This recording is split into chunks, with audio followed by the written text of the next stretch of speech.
কে কোথায় আছে, আমাকে বাঁচাও। আমার কবরে অনেক কষ্ট হইতেছে, অনেক আজাব হইতেছে। আরে ভাই, আপনি এই কবরে দাঁড়ায় দাঁড়ায় কি দেখতেছেন? আরে ভাই আমি বুঝতেছি না, এই কবর থেকে কান্নার আওয়াজ আসতেছে শুধু। ও আচ্ছা, এই ব্যাপার। তাইলে আপনি শুনুন। শিকদার বাড়ির পিছনে যে জায়গাটি আছে সেটা কি আমাদের নামে দখল করা হয়েছে? না চৌধুরী সাহেব, এই জমিটি এখনো দখল করা হয়নি। তোমার দ্বারা কোনো কাজই ঠিক মতো হয় না। তামিম, ওই বাড়ির জায়গাটা আজকের মধ্যে দখল করার ব্যবস্থা করো। চৌধুরী সাহেব, আমাকে আজকের মতো ক্ষমা করে দিন। আমি আজকেও আপনার সুদের টাকা আনতে পারি নাই।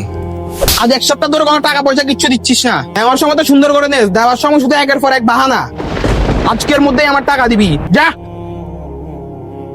চৌধুরী সাহেব আমার উপরে জুলুম করছে, আল্লাহ আপনি তার বিচার করেন, আমিন।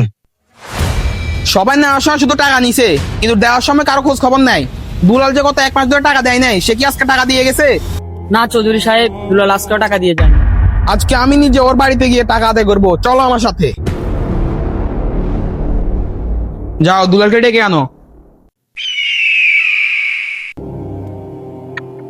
দুলাল, ও দুলাল, তুমি তোমার দরজাটা খুলো, চৌধুরী সাহেবে তোমাকে ডাকতেছে। আসসালামু আলাইকুম চৌধুরী সাহেব। রাখ তোর সালাম। গত 1 মাস ধরে একটা টাকাও দেশ নাই। আজকে হয় শুধু টাকা দিবি, নলে তোর এই সব বাড়ি আমার নামে লিখে দিবি। চৌধুরী সাহেব, এই গর্বিটা ছাড়া আমার আর কিছুই নেই। চৌধুরী সাহেব, আমাকে আর কিছুদিন সময় দেন, আমি আপনার সব টাকা পরিশোধ করে দেব। কালকের মধ্যে টাকা দিবি। যদি টাকা না দিতে পারিস তাহলে কালকের মধ্যে আমি তো সব ঘর বাড়ি আমার নামে লিখে নিবো। এই চল।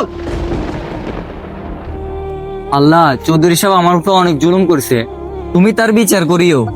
আর এই কারণে এখানে যারা এই রাস্তা দিয়ে যারা চলাচল করে, তারা মাঝে মাঝে এই কবর থেকে এরকম কান্নার আওয়াজ শুনতে পায়। বুঝতে পারছি ভাই, আল্লাহ সবাইকে সুদ ঘুষ থেকে হেফাজত করুক।